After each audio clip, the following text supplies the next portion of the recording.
Assalamualaikum warahmatullahi wabarakatuh.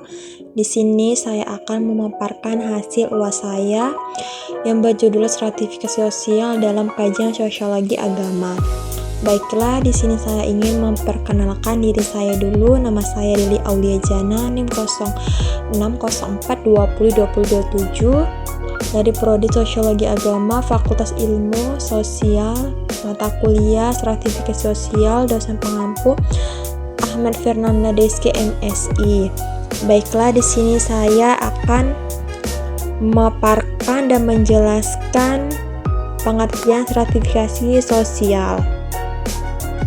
Pengertian sosiologi dalam perbedaan penduduk atau masyarakat ke dalam kelas sosial secara bertingkat. Stratifikasi sosial dapat didasarkan pada berbagai faktor seperti kekayaan, kekuasaan, pendidikan, dan kehormatan. Penggolongan sosial dalam setiap masyarakat, orang menggolongkan masing-masing dalam berbagai kategori dan lapisan yang paling atas sampai yang paling bawah. Dengan demikian, maka terjadilah stratifikasi sosial yang sangat ketat. Seorang lahir dalam golongan yang lebih tinggi, keanggotaan dalam suatu kategori merupakan faktor utama yang menentukan tinggi pendidikan yang dapat ditempuh. Tingkat pendidikan dan tingkat golongan sosial. Dalam berbagai tingkat pendidikan tertinggi yang diperoleh seseorang digunakan sebagai indeks kedudukan sosial. Menurut penelitian, memang terdapat korelasi yang tinggi antara kedudukan sosial seseorang dengan tingkat pendidikan yang ditempuh. Korelasi antara pendidikan dan golongan rendah kebanyakan tidak melanjutkan pendidikan sampai perguruan tinggi. Orang yang masuk ke dalam golongan sosial atas berpaspirasi agar anak menyelesaikan pendidikan tinggi. Organisasi sosial dalam perspektif stratifikasi sosial. Secara umum, stratifikasi sosial dalam suatu organisasi dapat terlihat dalam beberapa aspek termasuk 1. Jabatan dan posisi. Organisasi biasanya memiliki struktur hierarkis yang terdiri dari berbagai tanggung jawab dan pengaruh dalam mengambil keputusan organisasi. 2. Gaji dan komposisi. Stratifikasi sosial juga dapat tercermin dalam perbedaan gaji dan kompensasi antara anggota organisasi.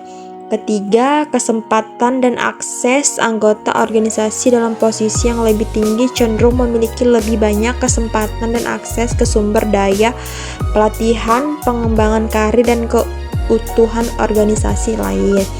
4. Pengambilan keputusan. Posisi yang lebih tinggi cenderung memiliki pengaruh yang lebih tinggi, memiliki pengaruh yang otoritas untuk mengarahkan kebijakan dan arah organisasi.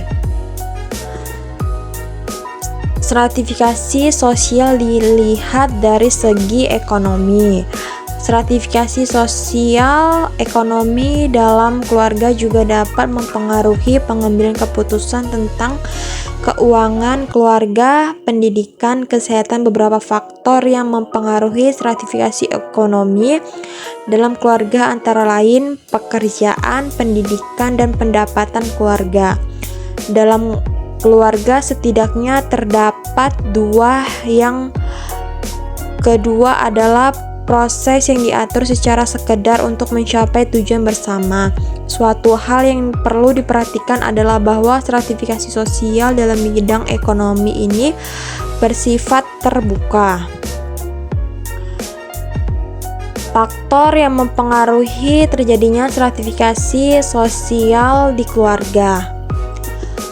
1. Faktor profesi. Dengan seseorang bekerja, maka dapat memenuhi kebutuhan hidup sehari-hari dan mengangkat ekonomi keluarga. 2. Kekuasaan. Seseorang anggota keluarga yang memiliki kekuasaan paling besar atau dominan akan menempati lapisan atas dalam sistem pelapisan sosial keluarga. 3. Faktor pendidikan. Secara umum dalam tingkat sosial masyarakat, semakin tinggi jenjang pendidikan ilmu, maka semakin tinggi pula kelas sosialnya. Baiklah, hanya itu yang bisa saya sampaikan. Kurang dan lebihnya saya mohon maaf. Assalamualaikum warahmatullahi wabarakatuh.